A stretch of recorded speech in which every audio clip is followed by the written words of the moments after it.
Magandang araw kaibigan! Tuloy po kayo sa Felicidad's Channel. Sa mga kwento ng buhay at pag-ibig na hinalukay sa natatagong baul ni Felicidad. Pero bago po tayo magpatuloy, huwag niyo pong kalilimutan na i-like ang video, i-subscribe ang channel, at i-click ang notification bell para lagi kayong updated sa mga parating pa na upload.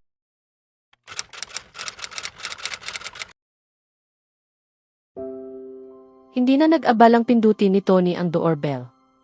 Bumukas ng malakas ang mabigat na pintuan ng mansyon at sumalpok ito sa dingding habang tuloy-tuloy siyang pumasok. Naupo si Charles Gokongwei sa sala, may hawak na pahayagan sa isang kamay. Ang baso ng whiskey sa mesa ay nananatiling hindi pa nagagalaw. Napaangat siya ng tingin, bakas ang pagkabigla sa kanyang mukha. Tony! Kunot noon niyang tawag. Ano nang nangyari? Mukha kang... Nasaan si Cassandra, Dad?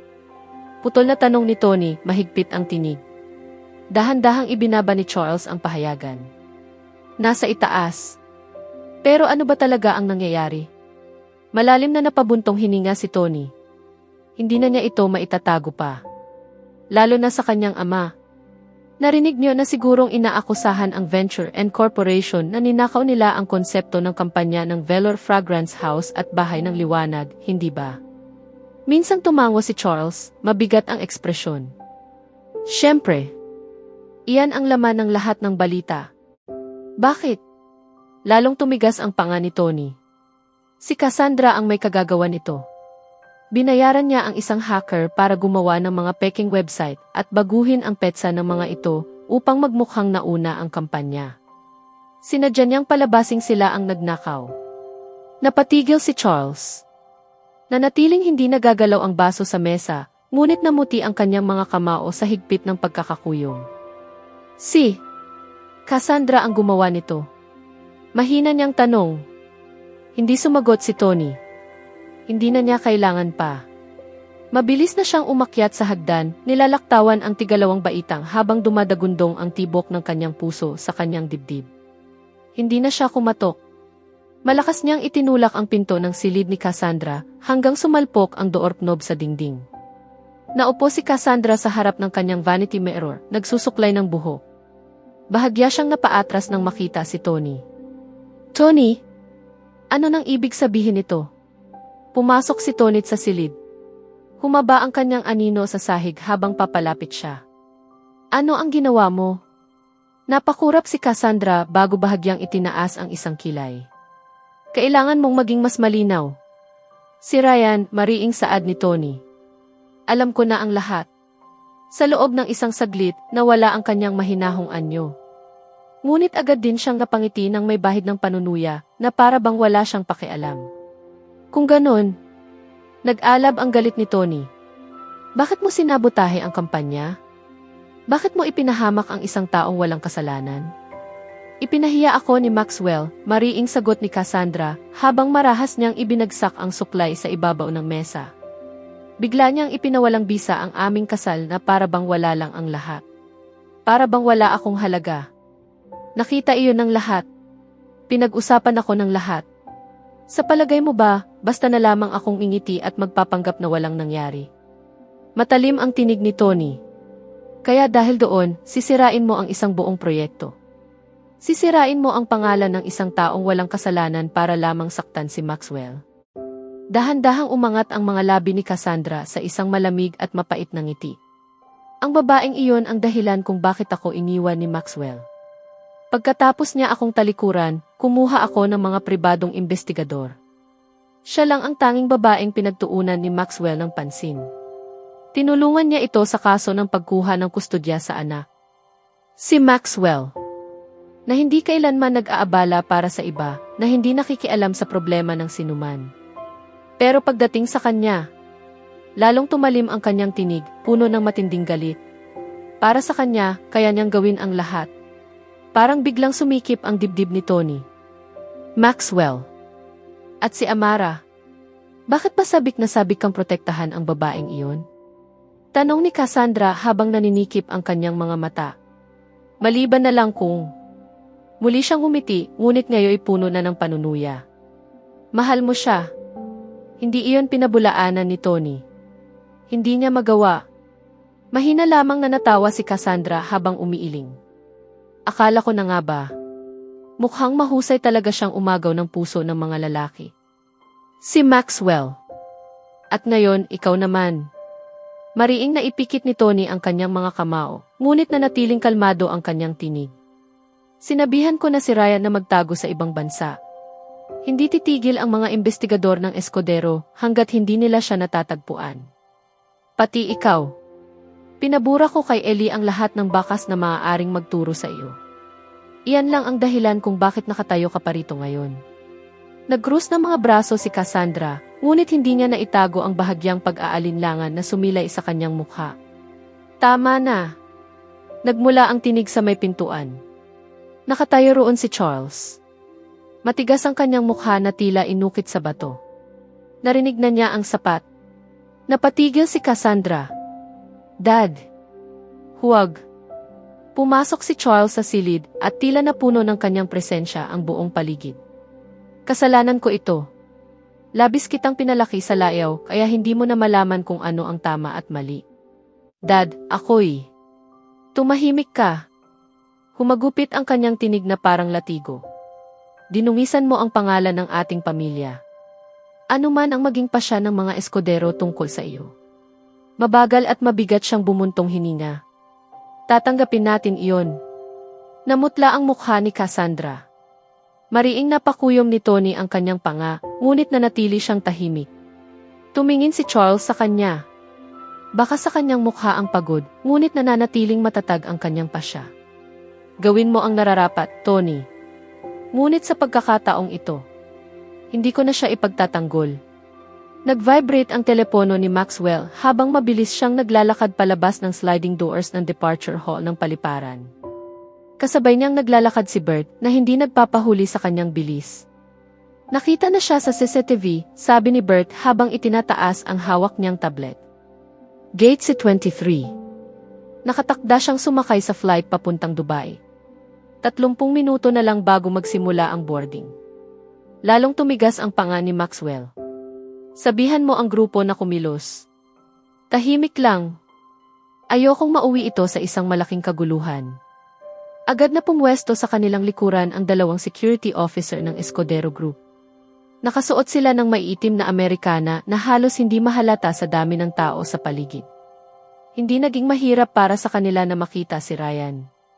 Nakasandal ito sa isang haligi malapit sa gate, nakababa ang hood ng kanyang jacket at nakatutok ang tingin sa hawak na telepono. Halos mukha pa itong walang anumang inaalala. Mahinahon ngunit mababa ang tinig ni Maxwell. Gawin natin ito ng maayos. Walang eksena. Walang sigawan. Tumango si Bert at tahimik na sinenyasan ang mga gwardya. Isa sa mga ito ang dahan-dahang lumapit kay Ryan at bahagyang ipinakita ang kanyang badge. Sapat lamang upang makita. Ryan Mercero. Marahang nag-angat ng tingin si Ryan. Ngunit nang mapansin niya ang 2 gwardyang nakapwesto sa magkabilang panig ni na Maxwell at Bert sa kanyang likuran, nagsalubong ang kanyang mga kilay sa pagdududa. Ano nang ibig sabihin nito? Tanong niya. Sino ba kayo? Lumapit si Maxwell, malamig at matalim ang titig. Ako si Maxwell Escudero, punong ehekutibong opisyal ng Venture and Corporation. May kung anong dumaan sa mga mata ni Ryan. Pagkilala na sinundan ng bahagyang aliw. Mabagal niyang tugon habang unti-unting sumilay ang isang mapanuyang ngiti sa kanyang mga labi. Ikaw pala ang lalaking sinunugan ko ng bahay. Tumayo ka, mahinahong utos ng isa sa mga gwardya. Dahan-dahang itinulak ni Ryan ang sarili palayo sa haligi. Hindi siya nagmamadali. Bawat kilos niya ay sinasadya na para bang nasisiyahan siyang nasa kanya ang atensyon ng lahat. Dahan-dahang tumayo si Ryan mula sa pagkakasandal sa haligi. Hindi siya nagmamadali, bawat kilos niya ay sinasadya na para bang nasisiyahan siyang nasa kanya ang atensyon ng lahat. Pwede naman kayong nagpadala na lang ng email, anya sa mabagal at mapanuyang tinig. Mas mura pa sana kaysa sa pagpunta ninyo rito. Nanatiling matigas ang tingin ni Maxwell. Hindi ako nakikipagkasundo sa mga taong nagsusunog ng mga kumpanya para lamang makamit ang gusto nila. Mahinang natawa si Ryan. Relax, ginoong punong ehekutibong opisyal. Sa tingin mo ba talaga natatakot ako sa'yo? Kapag nagsimula akong magsalita, hindi lang ikaw ang mababalisa. Pati ang buong board of directors ninyo ay mawawala ng katahimikan. Humakbang si Bert, mahigpit ang pagkakakuyom ng kanyang panga. Kung ganoon, mas mabuti sigurong magsimula ka ng magsalita. Sa isang lugar na pribado, pumuesto ang mga gwardya sa magkabilang panig ni Ryan at marahang inakay siya patungo sa labasan. Hindi siya pumalag. Ngunit nanatili sa kanyang mga labi ang nakakainis na mapanuyang ngiti. Mag-ingat ka, Escudero, sabi ni Ryan habang naglalakad sila. Hindi lang ikaw ang may mga alas na nakatago. Hindi pinansin ni Maxwell ang panunudyang iyon. Inilabas niya ang kanyang telepono. Ihanda ang conference room, utos niya kay Bert. Ngayon din gusto kong maitala ang bawat sasabihin niya bago pa siya makaisip ng panibagong paraan para umiwas. Nakatawag na si Bert sa mga tao nila habang patungo sila sa nakahintay na itim na sasakyan sa labas. Paglabas nila sa malamig na hangin ng gabi, pahapyaw na sinulyapan ni Maxwell si Ryan.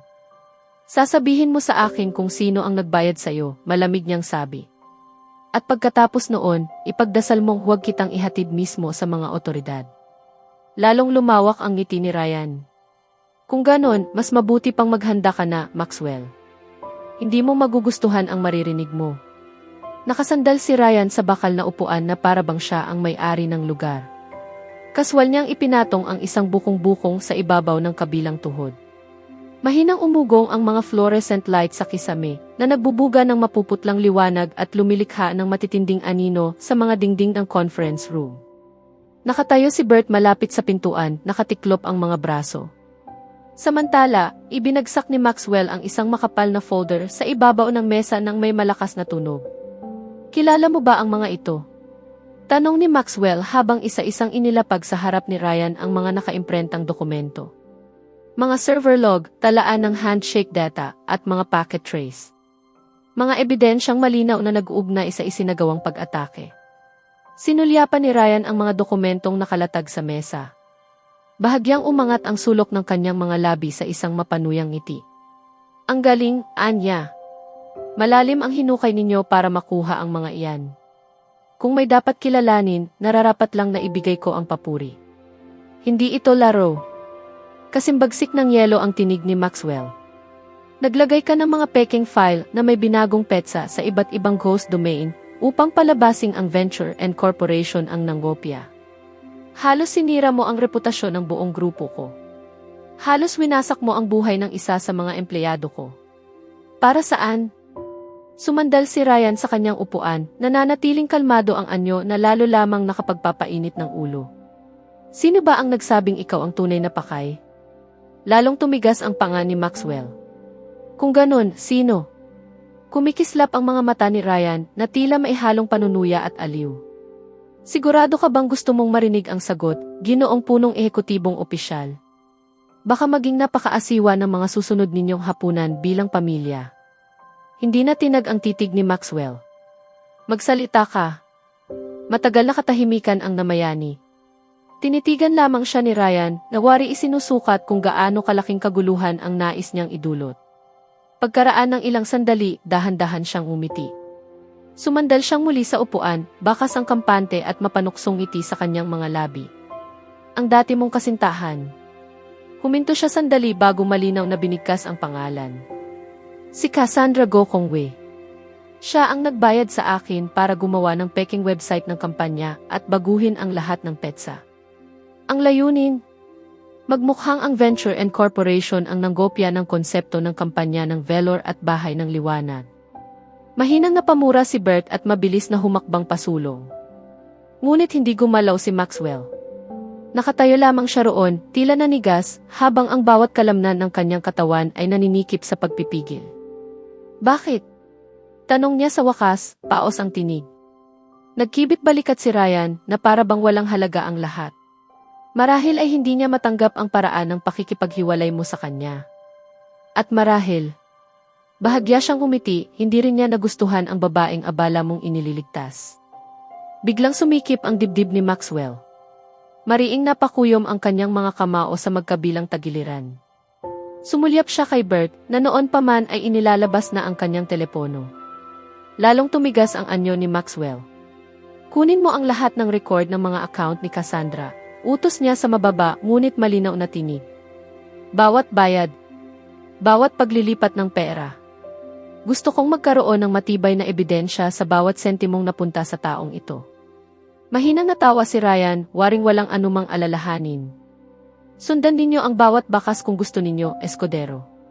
Hindi pa rin mababago ang katotohanang ang pinakamamahal mong babae ang haharap sa lahat ng pananagutan. Bahagya siyang yumuko, nananatili ang mapanuyang ngiti.